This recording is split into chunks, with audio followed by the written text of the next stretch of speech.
From the Library of Congress in Washington, D.C.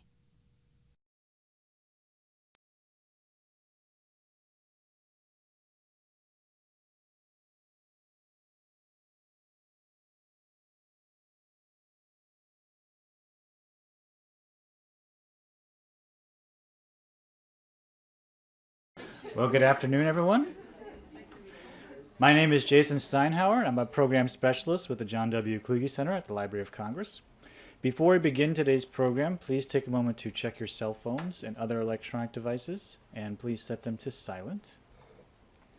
I'll also make you aware that this afternoon's program is being filmed for placement on the Kluge Center website, as well as our YouTube and iTunes channels. I encourage you to visit our website, loc.gov/Kluge, K-L-U-G-E, to view other lectures delivered by current and past Kluge scholars. Today's lecture is presented by the John W. Kluge Center at the Library of Congress.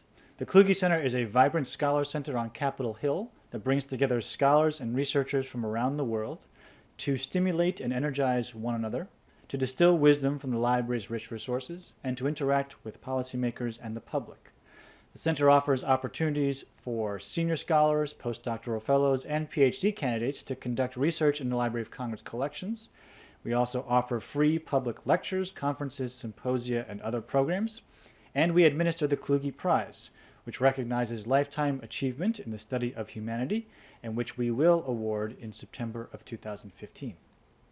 For more information about these and other events, please sign our email list on the way out, or visit our website, loc.gov/Kluge. Today's lecture is titled Intangible Information Costs of Real and Digital Property, Ethical/Equitable, Means of Ownership and Authorship in Architecture and Design. Our speaker is Wendy W. Fok, one of two inaugural Kluge Fellows in Digital Studies at the Library of Congress, the other being Katrine Weller, who departed earlier this summer. This fellowship was created in 2013 to examine the impact of the digital revolution on society, culture, and international relations, using the library's collections and resources. Groundbreaking technological innovations can be agents of broad and profound change, and their transformative effects on society can be greater than anticipated or originally understood. The digital revolution is one such transformation, and though it may be too early to know the full effects of the digital revolution on the human condition, it is not too soon to ask the question. Wendy's research investigates how computational innovation can be applied and accessed ethically and equitably. This research addresses issues of intellectual property, ownership, and authorship of property rights in digital fabrication and commodisation. During her time as a Digital Studies Fellow, she has been conducting research and fostering new relationships both within the Library of Congress and beyond it, examining the future of digital distribution practices within the field of architecture and beyond. Wendy W. Fok is the creative director-founder of We Designs LLC and winner of many awards, including the 2013 ADC Young Guns 11 Award. Fok is completing her Doctor of Design at the Harvard Graduate School of Design and is a teaching fellow at the Harvard Law School. She is concluding her tenure now as a Kluge Fellow in Digital Studies here at the John W. Kluge Center, and her project that she is researching has been entitled Whose Digital Property? So, without further ado, please join me in welcoming Wendy W. Fok. Hi, everyone. So I generally start a lot of my lectures with this quote from Alan Turing. And for those who do not know who he is, basically he's the grandfather of, I would say, computer science and computers and programming and any networking related event. So I now proceed to my lecture, and I'm going to start out with a map of the interconnectivity of our Internet of Datas. This is essentially the map that was last updated last week or a few weeks ago. It's a submarine map of all the kind of nodes and networks of our society up to now. And before I actually go ahead and go into my lecture, I would actually like to thank the Kluge Fellowship for allowing me to do this research, especially Jason and everyone else, and also Sinead, who's actually my intern. I think within the progressive nature of the global digital society, we kind of see the effects of the production value and intangible goods. And a lot of this is due to the technological abilities of what innovation has done. And especially with the field of architecture, the ability to scale collective intelligence is an open process, and obviously due to the internet. There's massive online collaborations, and a lot of this is technically feasible, but it's also culturally changing. And a lot of what I'm actually doing with my dissertation and with my research here is through that node. Again, this is a work in process. I'm also working on a book on the project called Digital Property, Open Source Architecture.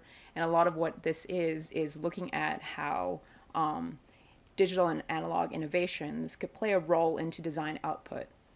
What I mean by this is that with sculpting, on a traditional means of output is an artist or architect generally comes with the sculpting tool, and the tool itself reproduces the physical output.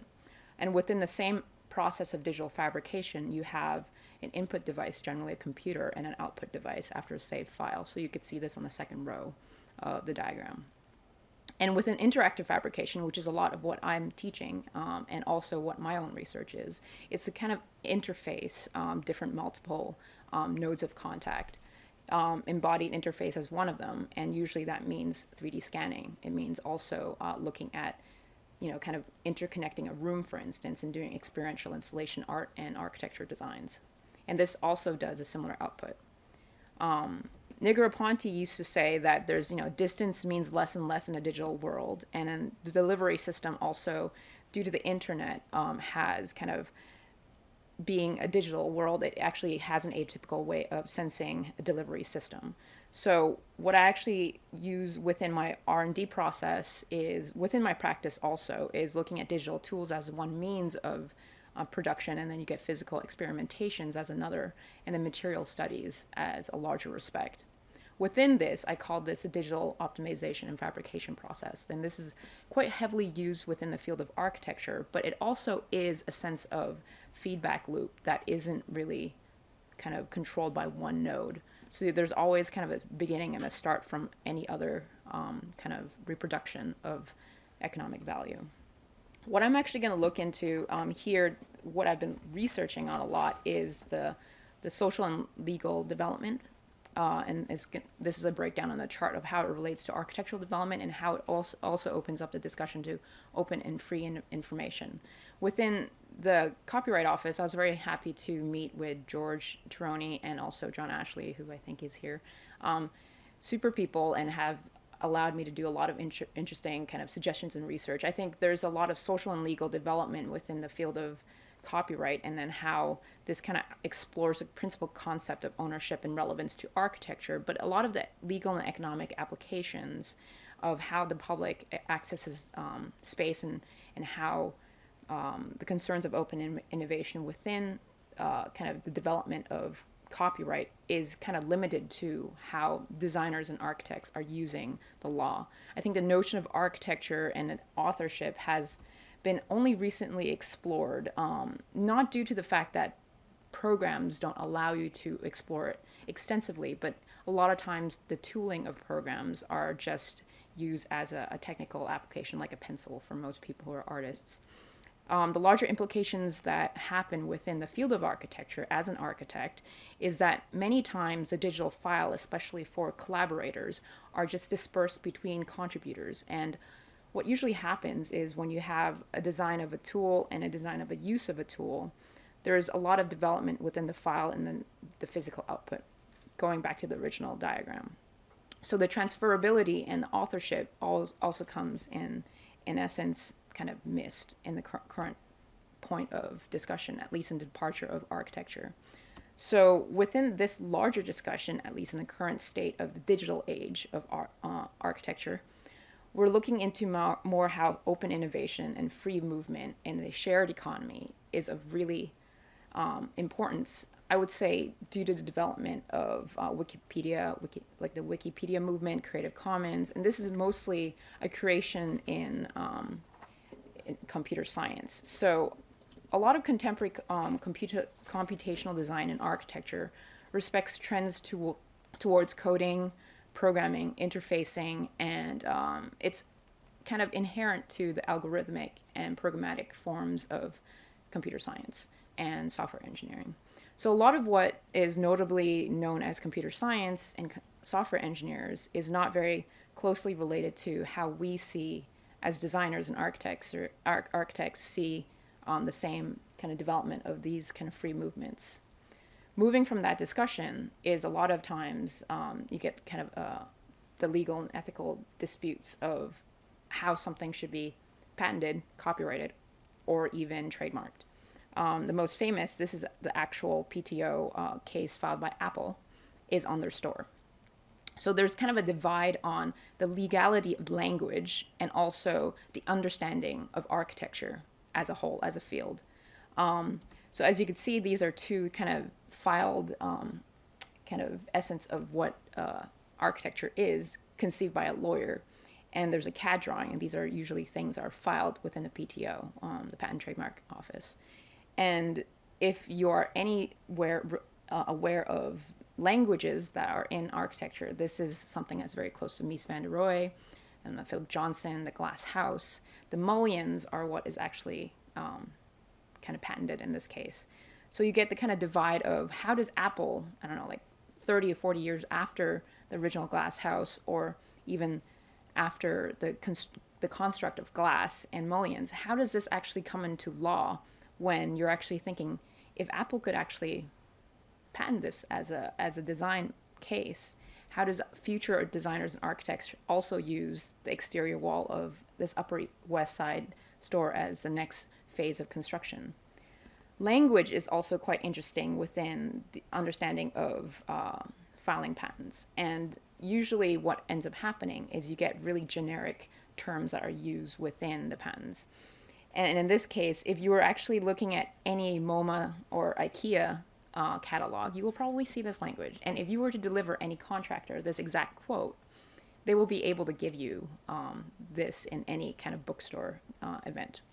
So essentially, this is patented by Apple, and it's also, this is not a new language. Samsung has done the same thing. Microsoft and many actually predecessors have also done the same thing with what they do in stores.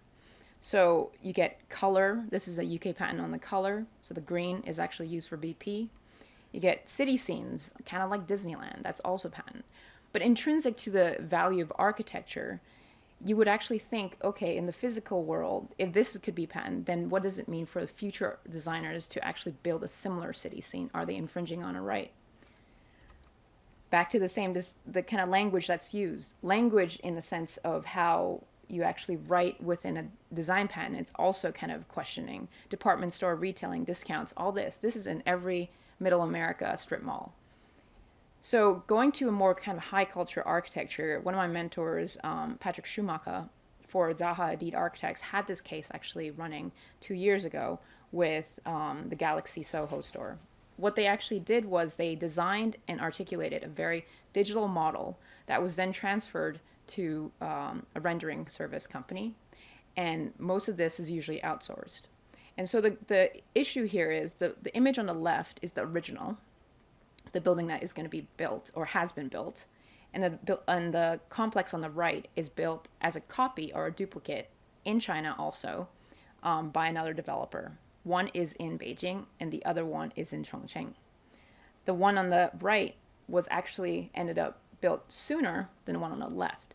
So according to an interview with the developer, as you could see, the language of the architecture and stylistically is the same. So in the language of, again, copyright, style cannot be copyrighted and style cannot be, in a sense, protected in any way.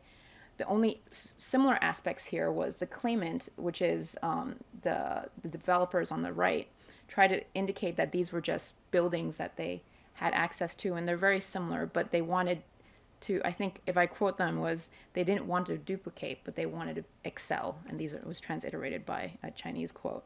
So according to my advisor and also mentor, the game had to be who gets the design built, because their company, original Zaha Hadid Architects, is based in London.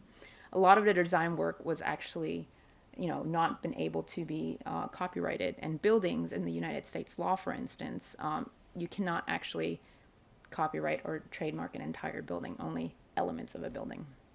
So a lot of my research is to kind of reevaluate certain conditions of what the ongoing processes or processes are within kind of the understanding of IP law, and how does that relate, and whether or not technology is going beyond the objective of kind of whether companies like IBM or Google and all these other Internet of Things companies are actually moving rapid prototyping beyond the kind of certain means of fabrication. One case study that I'm going to use to showcase here is the Maker Faire movement. A lot of the concept of idea is like right now, for instance, Foreign Affairs just this month was happily produced the Hi Robot edition, and then also the Atlantic also said that technology will soon erase jobs. I think it's very optimistic to think we'll all live in the world of leisure. But the maker movement has actually incrementally increased over the course of 8 years due to the fact that people are more hands-on to how they're actually developing open innovation and collaboration models, due to a lot of times the sharing economy. Originally, the maker movement was developed in, I would say, the mid-2000s by Dale Daugherty, and he was the guy who started Make magazine. So the movement itself was kind of a DIY movement, do-it-yourself movement, that allows the people to kind of predict their own kind of use and work and whatever they wanted to do. Coming from that movement, you kind of look at the innovation model in several pieces. Time magazine in 2006 had the issue Person of the Year, and you do this every year. And on the cover, it's you, and it has a mirror. I don't know if you remember that issue, but it's a reflected image, and the image of you was very important in the movement of 2006, because that was when I would say the digital democracy has kind of skyrocketed. And from that, digital innovation and its citizens have become this like new platform of beta development. You get Kickstarter, you get Twitter, you get Wikipedia, you get Facebook. And this is also when everyone started buying. 2008 was when Google bought YouTube, and then Hulu came out. So whatever actually you're using on a day-to-day, Netflix, everything else, was developed around that same time. And then this is also kind of questioning what peer exchange and creating value propositions within the economic trade of the sharing economy started to really boom.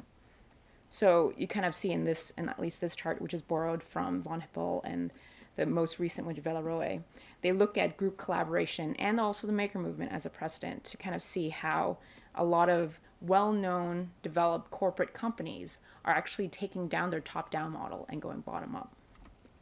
Within this, the crowdfunding model, back to the Kickstarter, Indiegogo, and all this other, a lot of designers within architecture have started their own movements to creating their projects. PlusPool is one of them, and PlusPool is done by a colleague of mine in New York by a few other designers, and it was also during the slump of like 2008 and 2009, and officially launched in 2011 as a nonprofit, where people started making their own projects. There's nothing in the job economy, and people are trying to find out how do they could actually use their creative knowledge to create commodity, essentially. So with this project, I'm not going to advertise too much of what they're doing, but it's like a pool water filtration system that they're going to plop anywhere around New York in the East River. Another project that was quite well advertised and also became a nonprofit was the project at Lowline. So I think most of you probably know the project at Highline, which is done by Dirk Scafidio and James Corner from Field Operations. That project took at least 15 years. I remember when I was in grad school and that project was still going through city planning. The Lowline, on the other hand, went from 2010, 2011 to 2015 in 4 or 5 years, fully funded, over $1.1 million, public funding meaning by the crowd, not by the city, and I would say in that sense privatized funding, and then also gained a lot of traction through collaborations by well-known engineering companies and city groups that was part of the New York City, that actually was, because of the press that it generated, ended up being a real estate value that's added value to the city. And a lot of times these type of projects have become kind of a continued discussion on how open innovation collaborative models has a greater effect in the built environment. Within this, I also started teaching one of my students, a bunch of my students, on how to look at self-created business models. And one of the things that I focus on is the design, business, and technology aspects of it. So I kind of look into, this is a project that we did with the Judd Foundation in Marfa, and the students kind of learned how to kind of create their own things, design their own models, and then from there fabricate it. So a lot of it was done just in the course of a semester, and students also looked at designs, modeling as 3D design modeling as a tool, but also as business model development. Within that, there's a huge kind of learning curve and kind of protraction of the industrial robotic age, which is back to the discussion of like the intangible good. What exactly is the method of enabling robotics within our society right now? Again, I think robotics as history, it's nothing like too new. As you could see, it's probably way back to the duck where it had automatic pooping system, to like I would say Electra, which is this humanoid robot, which debuted in the World's Fair in like the 30s, until like robotic arms. George Devol was probably one of the grandfathers of that, and I'm going to show you a video of that later on, to kind of how we have progressed through the Jetsons until now. And what I mean by now is the kind of culturally, I think the axis of robotics is kind of like the physical reproducive kind of capital subsidizing of what digital goods could actually be producing. So within this project, like about 2-3 years ago, I've also I haven't really been updating this chart, but I've created an Excel spreadsheet of a chart of all the DIY 3D printers that's on the market since 2011. And let's just say this list is long. These range from $50 machines to 50,000 to like $500,000 kind of machines that are as big as this room. A lot of my colleagues are using smaller machines for kind of teaching purposes, which is what I use it for, and also larger purpose machines, which are actually now experimenting with large size construction. So maybe some of you have actually seen this online when people are announcing, oh, first 3D printed house in China built in 3 hours. That is actually happening. But what really that is the 3D printer as it's as a tool, it's nothing new. It's maybe like 20, 30 years old.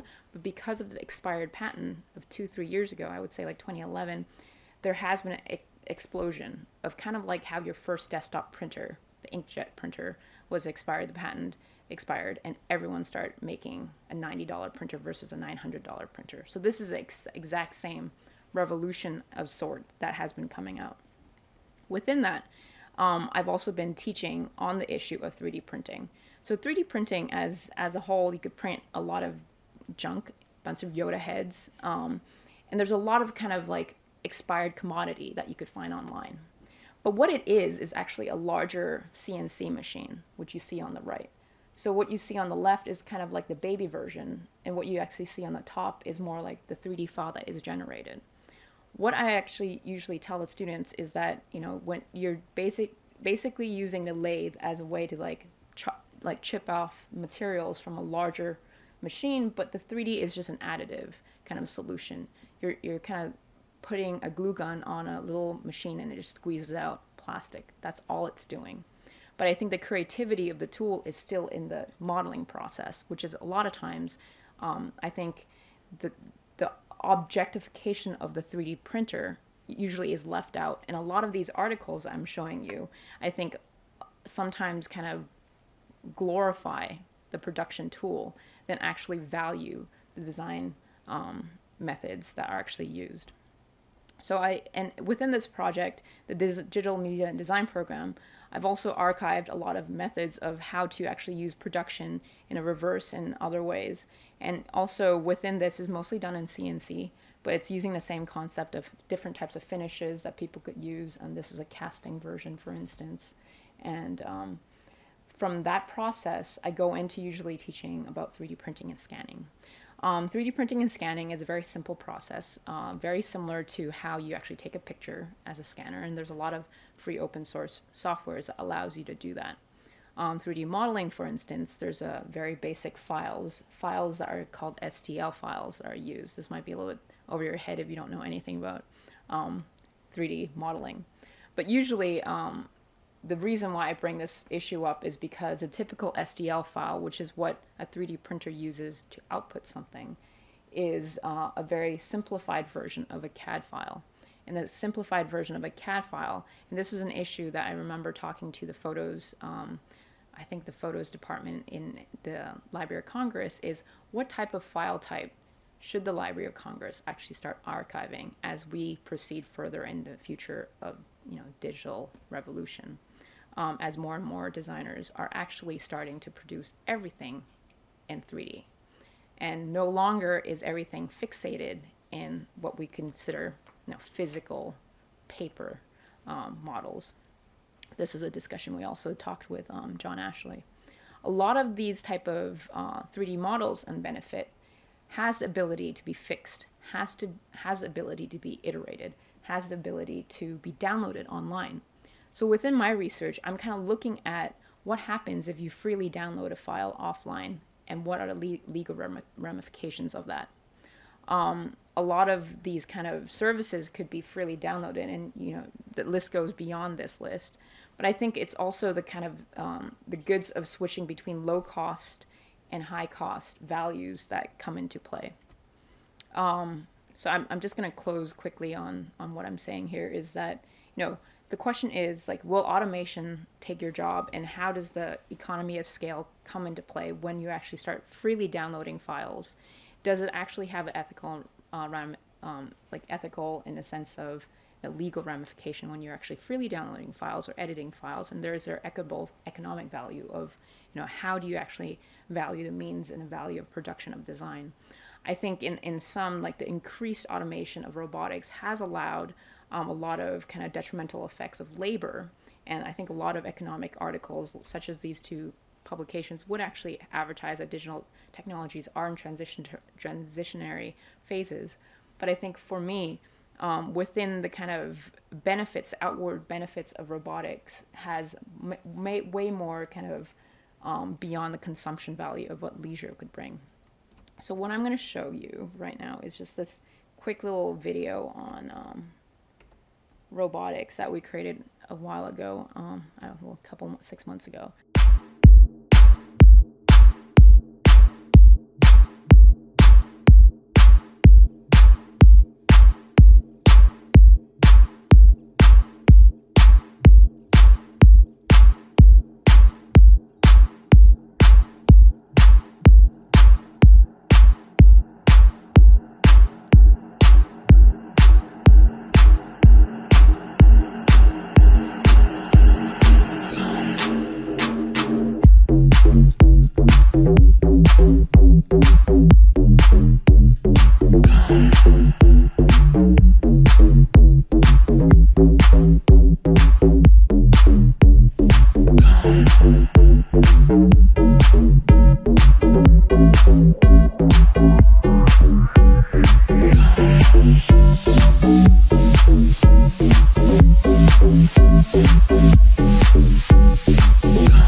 I am sitting in the morning at the diner on the corner. I am waiting at the counter for the man to pour the coffee, and he fills it only halfway. And before I even argue, he is looking out the window at somebody coming in. It is always nice to see you, says the man behind the counter to the woman who has come in. She is shaking her umbrella, and I look the other way as they are kissing their hellos, and I'm pretending not to see them, and instead I pour the milk.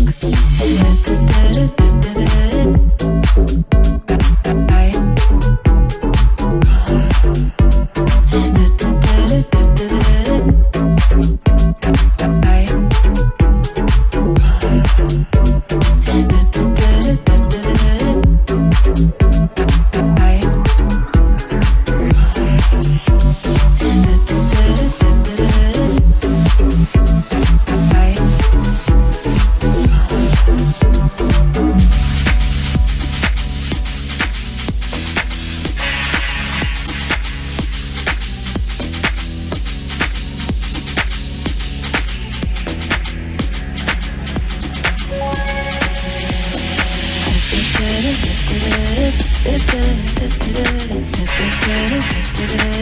I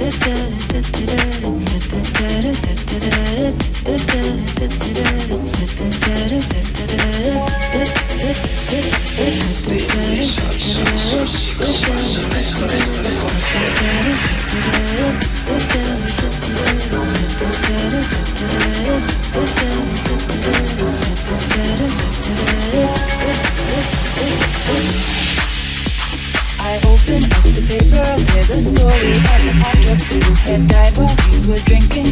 Was no one I had heard of. And I'm turning to the horoscope and looking for the funnies. And I'm feeling someone watching me, and so I raise my head. There's a woman on the outside looking inside. Does she see me? No, she does not really see me. She sees her own reflection. And I'm trying not to notice that she's hitching up her skirt, and while she's straightening her stockings, her hair is gotten wet.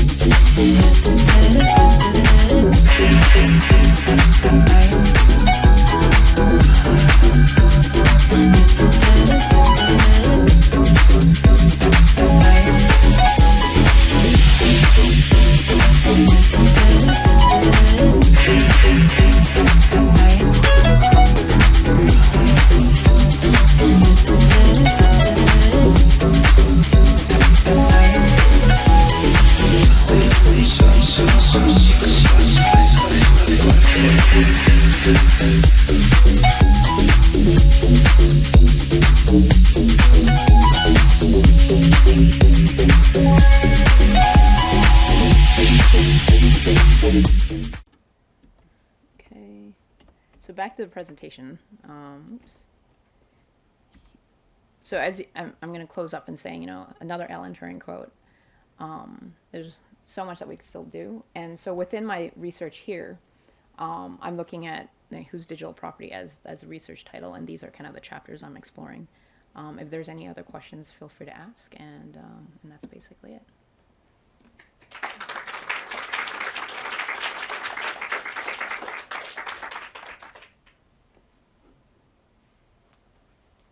Oh, is there a question earlier? Oh, there's a few. Okay. Yes. Sort of a question about the pieces in the talk, which is so interesting. So there, if you could just sort of link up the different pieces a little bit, it would help me a lot. There's the robotics part. There's the digital design element, and then somewhere in it, there's an IP, intellectual property component. And so how, I wasn't sure what the IP argument is. Is it, because traditional, in the one thing that you see in the scholarship is an argument that IP is undermining innovation. Right. And, there's also arguments that are a little bit different. I'm not an academic perspective, but about how IP sort of establishes ownership over something that should be a common sort of something that shouldn't be owned by a particular individual, but or company. And there's other sort of IP elements, but how do you see that? What's the IP argument or arguments that's sort of embedded in the piece, and how does it link up with what you're showing us about robotics and digital design? So I kind of glossed over the topic because a lot of times I think the IP issue ends up going glazes over people's eyes. And I'm just showing you more sexy images right now to kind of get your attention. But in all seriousness, I think I have a whole, I would say 2 chapters of what I'm writing right now, which is over 100 pages, and Sinead probably is boringly read over that, is on the premise of property.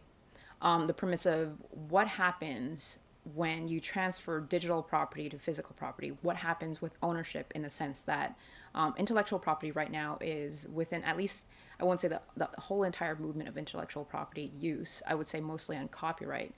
This is kind of like drinking the Kool-Aid of my advisor, Professor Fisher, Terry Fisher, and Yonkai Binkler, who wrote The Wealth of Networks. The idea is that the kind of copyright is definitely not moving as fast as technology or innovation has ever been in progress. And I think through the discussion with George and even John Ashley or in the back, it has been that, even within the past 2 years, my understanding is that there's over 20 hearings at the Senate that is talking about the move of what copyright has to, kind of politically change to actually move with the times, essentially.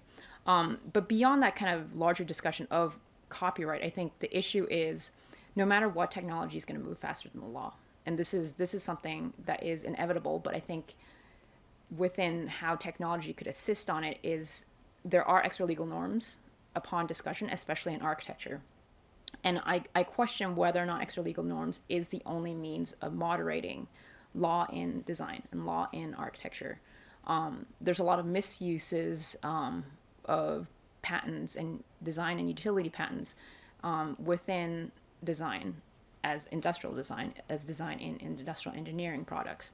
But there's no understanding of the law other than, does an architect go get licensed so that you don't get liable if the house falls down? If this whole ceiling falls on you, the only libelous kind of discussion for architects is usually, how do I protect my butt?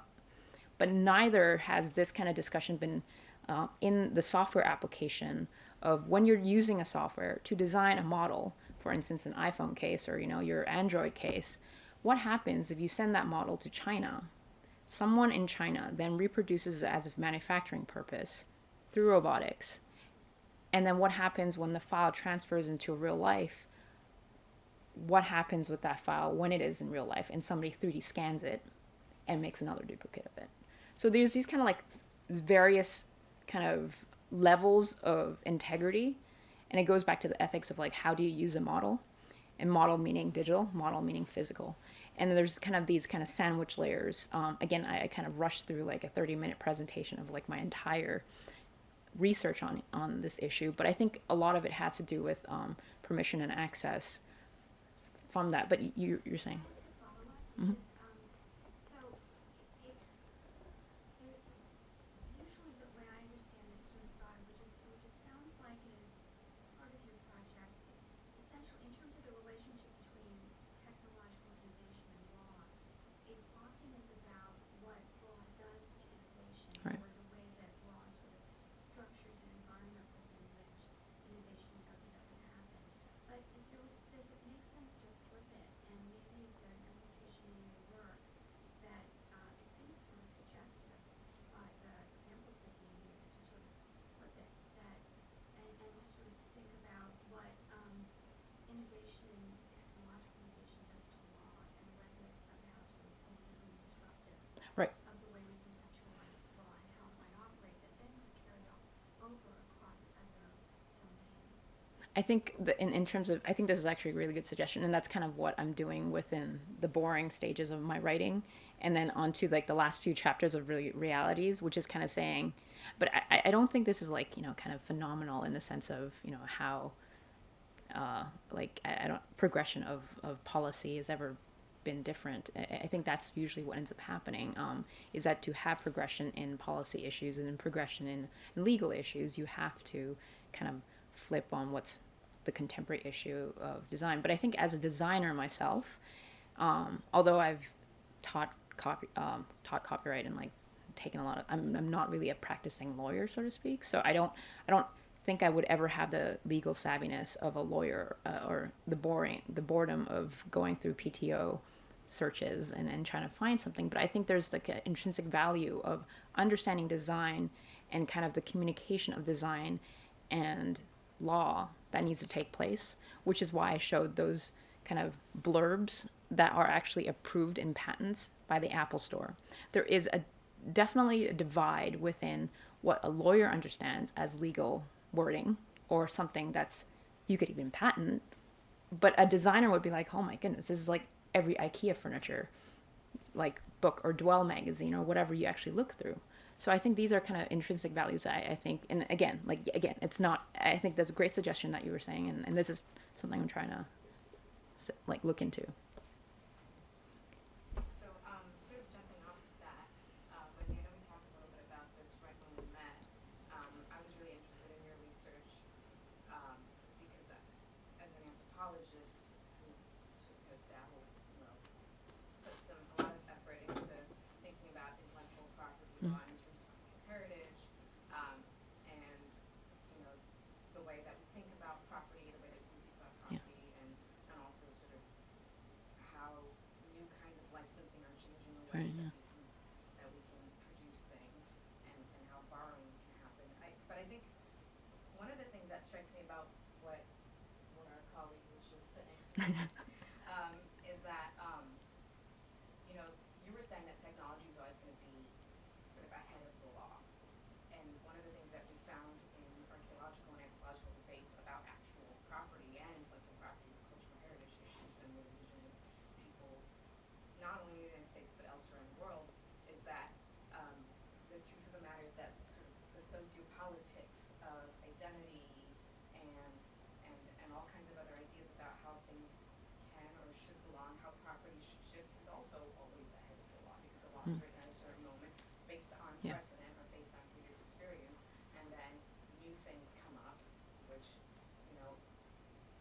in conceiving of an ethic, a particular kind of ethic, we try to develop a new set of ideas, and then that has to, in an ideal world, that would go back into the legal framework, and ideally someone would then amend the law to accommodate these new meanings or these new ways of conceiving of something like property, which is, I think, something that you're also getting at, right? For example, what parts of a design can be patented? What happens when something moves into the digital and then back out into the physical world? Right. So I think one of the few interesting solutions that I've seen colleagues in my field take on, which I think I might just want to throw out there as an example, but I don't know if it's the only way to do this, is that, even though you and I might not actually want to do the boring side of the law, is that maybe we should try to sort of merge the divide between the lawyer and the architect, Right. as we sort of do between the lawyer and the cultural or archaeological anthropologist, where someone actually starts to really navigate both fields so that they can not evolve so disparately. Right, and I think a lot of times the kind of policymaker aspect, I think that needs to bring in earlier discussions of, even like right now, there's a lot of hearings on the copyright, and I think Goodman was one of them that talks about it. But I mean, this is in the actual Senate, but I think they don't really speak with designers. They don't really speak with innovators. They don't really. But maybe a designer and an innovator can also be Oh yeah. or vice versa. Yeah, and I think there is that kind of discussion, but it's really interesting when I speak with colleagues, or even like, even when I taught Copyright X, and there's like photographers that are actually taking the class, and they're like, well, in my practice, this is what's happening, but this is how I'm trying to use the law to get around it. And a lot of times, like one of the cases we analyzed, for instance, is Beyonce's choreographed dance moves with a very famous Belgian choreographer, and like the kind of ways that certain dance moves were appropriated, essentially, right? So issues of that is never kind of defended in legal terms, but it is actually always defended in extra legal norm terms. So then there's cultural bashing. There's now in the sense that people in blogs would say, oh, Beyonce took this from this very famous. So in architecture, there is a similar movement. And I think there isn't really like a law that kind of covers these kind of terms. There are a lot of articles like the one I showed you with the two comparison photos of the developer taking the other architect Zaha's style. It was on like China Magazine, China IP. It was in Design, which is a UK publication, a design publication. It was even on Business Insider and like several like China Morning Posts. But whether or not that was actually litigated, it wasn't. So you get a lot of the cases like that. In architecture, I dug a lot, very deep into cases. World Trade Center was the only one that was litigated, but it was never really gone through any kind of, it was settled. And usually I think a lot of times designers are afraid to go through litigation. I think it's a lot more kind of beneficial for a typical like computer science or engineering company that'd be like, well, you stole my code and now I could actually sue you. Or there's a patent troll out there that'd be like, oh, I actually want to take your code and like make it into something. But I think designers inherently don't really understand the law enough. And I do agree that there is that need. One of the chapters I do write about the property issue is the comparison of real property or real estate with the issues of how John Locke actually identifies property. This is something I'm still exploring, of a classical definition of what law identifies as property. Or, this is, I think, the earlier discussions that we've had on property, and how the understanding of property has kind of evolved within an open, free movement internet. Which, if you look into it, I mean, just recently, AP, I think it was Anne Froehler, I think is her name. She wrote an article on how the internet is actually achieving a slow death. Not due to the fact that it's not free enough. It is because it's so free and there's no boundaries, and that a lot of kind of transborder laws and policy cannot actually cover certain things. And due to the hacker and the Blue Army movement in China, for instance, which is constantly hacking the United States and the Russians, these kind of movements have actually limited the internet to be as collaborative as it was. So a lot of the discussion around internet and online collaboration is that it's not the revolutionary playing field it was 20 years ago when it first came out. Back to the free and open source movement, the Richard Stallman movement, and then, kind of interfacing from that. These are probably like brushing over your head, but Ivan Sutherland also had, the first interface design, which all architects and designers, and if you know Photoshop, if you know iOS, you're on your cell phone or Android, it's all influenced by like Sutherland's interfacing of Sketchpad. So like this is a 1963 like kind of dissertation that was done by an MIT doctoral candidate. So like these kind of influences and what you're actually looking at today's economy of using interface is highly influenced by kind of technology that wasn't ever part of the law discussion. And for me, I think the value of law and the value of economics has to play a huge role within architecture, which I think right now is just blowing over most designer and architects' head. They're so in their own butts about what kind of design could do and influence the world. They don't really understand that there is kind of these other issues out there that could kind of move the traction of design forward. I don't know if there's another question or two questions. Yeah, I'm curious. So as a designer, what kinds of legal protections would you like to see in place to protect your work? And I mean it's a question that encompasses so many different fields. I think of the instance where Coldplay was accused of allegedly using. Oh, music is another monster that I don't want to go into. How it played out, but I mean it's everywhere. But for your work, what would you like to see in place in terms of legal protection? So what I've been looking into licensing issues is the kind of model within, music, I guess, as one model that, like how Napster and electronic music and metadata is doing a huge role. This is something I'm trying to develop an app or a program on for. I code. I wouldn't say I'm a coder. I'm more like an amateur designer / programmer. But I would say like what I'm trying to do is to kind of conceivably look at how metadata plays a huge role on how files are transferred. So less so on, I mean, you get this already when you take a photograph on your camera, digital camera obviously, or your phone. A lot of that information that's tagged onto your camera is also tracked and traced. And this is something that the Library of Congress actually has within, if you actually were downloading something, it would show you where it's downloaded and how it's protected. A lot of times with the current technology, you could screen grab it, and that all that information would be flushed. And that's the same thing in architectural files, especially 3D files that you generate to, for a robot to output into a CNC machine or a 3D printer. That same information is never really protected in the same way as what a photograph has. Or even like if you're typing a Word document, all that information is embedded within your metadata, right? So that is something I'm looking into. I think that's something I'm more interested in. I don't think it's going to be a legislation issue. I think it's, again, back to the extra legal kind of matters of how do we trace it. Because if it is a legislation issue, then I think there's less benefactors to who could actually economically benefit from it. So I think if you want to design something that is mass distributed and socially beneficial, it might need to come from a place where designers and software engineers come together to make something that distributed on a larger role. And I wonder if this is actually going to ever be able to happen. But I think problem is Autodesk, McNeil, and like Adobe, all these companies, they're a top-down model, right? They're corporations. They want to make money, and a lot of open source,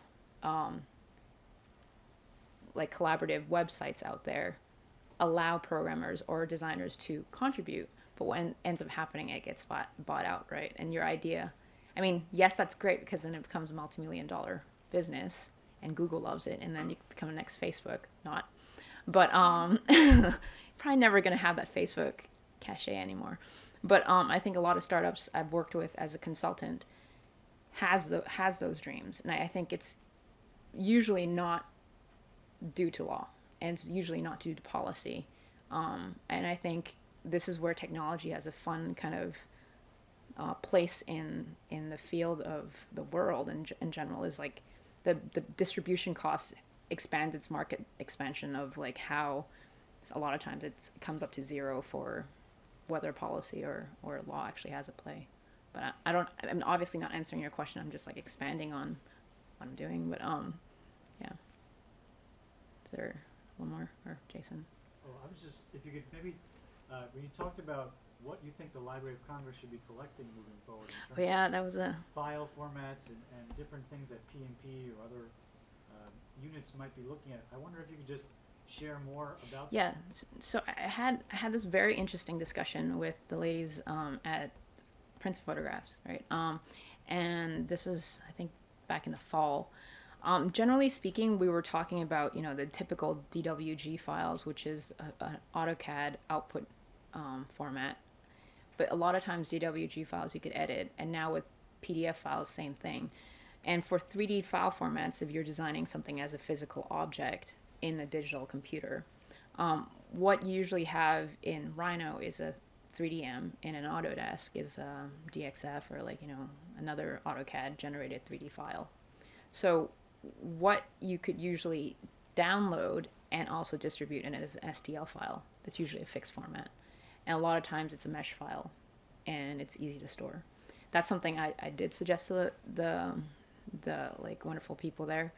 But again, I don't know if this would be the standardized file format. It is a very standardized file format. It's a stereolithography file format for a lot of 3D printing companies that use that file format for an export. So I think that's probably the most useful. But again, I think that's probably, that would be something I would suggest. Is that it? No more questions? Anna? Maybe we could talk about it later. One more, just Okay. because I'm not sure if I'm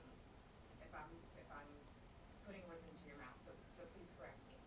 Because you keep talking about extra legal norms, right? And then you mentioned something like, oh, well, even though there's all this information encoded into a photograph, if you screen grab it, all that goes away. And then whoever produced that image, has no control over it, or it's no longer controlled. Well, that's not really any different from, 200 years ago, me opening up a book and Yeah. just writing down what's in it and then putting it in another book. Like, if no one's ever seen that book, then I can claim that as my own, right? But if that book gets distributed and it's proven that was there before I produced what I produced, then you can, then you have this sort of legal. We have a legal mechanism now to protect the person who originally wrote that. Same thing goes for the sort of screen grab issue. Well, there is already, There is. yeah, for photographs. Right. Yes. And so a lot of times these legal mechanisms are actually really important. True. But at the same time, I see you sort of, so this is where I'm asking you to sort of set me straight. It seems like you're advocating for these extra legal norms that each industry independently generates, which might become problematic when we start interfacing with other disciplines. But beyond that, are you arguing for sort of like a post-law creative world? Yeah, well, this is actually something funny that Sinead, remember this whole discussion with John? I think we need a middle ground. We don't need another copyright legislation written out, another like 102 or 101 or even a 17 that protects copyright laws and any other kind of written state or literary works or whatever. We need something that kind of balances between law as a whole and probably something that's introductory on that. And I'm very happy to actually talk to you with John about it, because this is something we're interested in talking about tomorrow actually. But I do think it needs there needs to be kind of a new kind of territory for this, for digital media to actually continue doing its work in the digital age, whether it be architecture or beyond.